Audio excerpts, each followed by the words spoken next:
guys, it's me, Nico, and today I have an interesting little topic for us. It's been bugging me because I've been watching a lot of videos that pertain to this particular topic, and it's been driving me a little bit nuts, a little bit more so every single day, and it's been annoying me. So here it is, right? There are certain men who seem to take offense when the words toxic masculinity are used. They seem to think that it is aimed at all men or all masculine traits, which clearly it isn't, but this is the way that they take it. So fucking annoying. Okay, so part of their ideology, one of them in particular, which really, really annoys the hell out of me, is that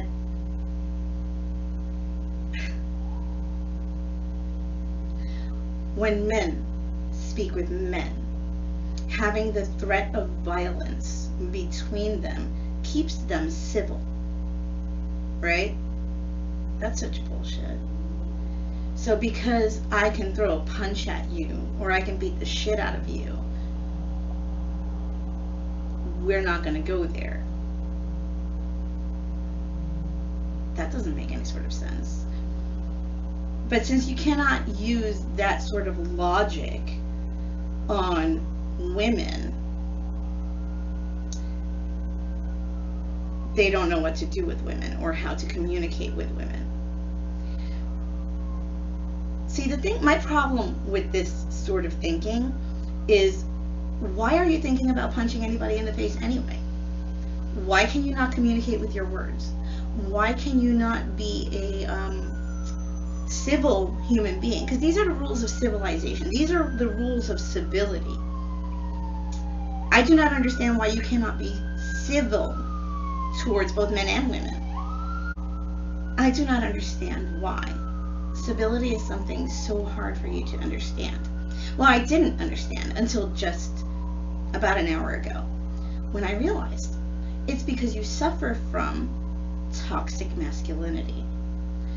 Because whether or not you're out there with a club, clubbing people over the head, talking about ugh, and dragging them off to your cave, there is some part of you that is still that primitive, and you cannot civilize yourself, and you cannot bring yourself or evolve yourself to where civilization is today, where you can use your words and actually communicate with people and speak with your actual words what it is that you wish to say or what it is you wish to convey to them, and have an open discourse, if you will, whether they are agreeing with you or not.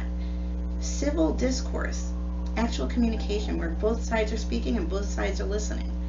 I don't understand why that is such a difficult concept for those men to get, the ones that suffer from toxic masculinity. Oh, I'm sorry, air quotes are no longer necessary because it's actual fact now. That is my problem with men like Jordan Peterson or Andrew Tate. I think that's his name. Because they do not understand that communicating with women is very similar to communicating with men. Because we still have the same interests or similar interests. We do the same things, jobs and hobbies and stuff. We have the same interests in sports and that sort of thing. I watch wrestling with the guys. I like drinking with the guys. I like hanging out with the guys, and I love my hockey. Now, I say this all as a female, so I don't understand why it is that Andrew Tate seems to have a problem speaking to women, including his mother and sister, unless it has something to do with sex. I don't know what his problem is. Jordan Peterson, on the other hand, he seems to have a problem with other people's perceptions of how he sees women, because he's still seeing it through the eyes of the goggles of a person who idealizes the 1950s ideal of what a family should be, because he thinks that life should be what was on his TV back in the day with Donna Reed and June Cleaver. That's not how it works. That's not how life works. It never did work that way. That's a fallacy. It's a misnomer. Life was never actually that way. Normal homes were never that way. And while that was an ideal that America tried to strive for, and some homes tried to get as close to that as possible, it was never that. That was never a thing. You're going for the fantasy. It's like trying to become Cinderella. You're not Meghan Markle. Stop it. Here's the thing, right? While what you want to do is instill core family values and instill the work ethic that once did live in this country, these things can no longer exist in the type of society we have today, not in the way that it existed then, and it didn't really exist then. What we have here is that society has evolved so much that the ideals also have to evolve with the times.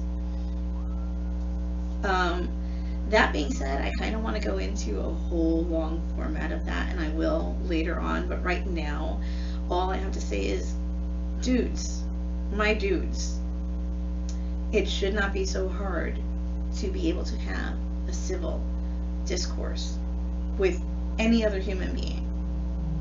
Open your mouth, say words in a civilized tone, in a civilized manner, and I'm pretty sure you can have an open dialogue and communicate with people without having to punch them in the face or hit them or take your club and beat them over the head with it.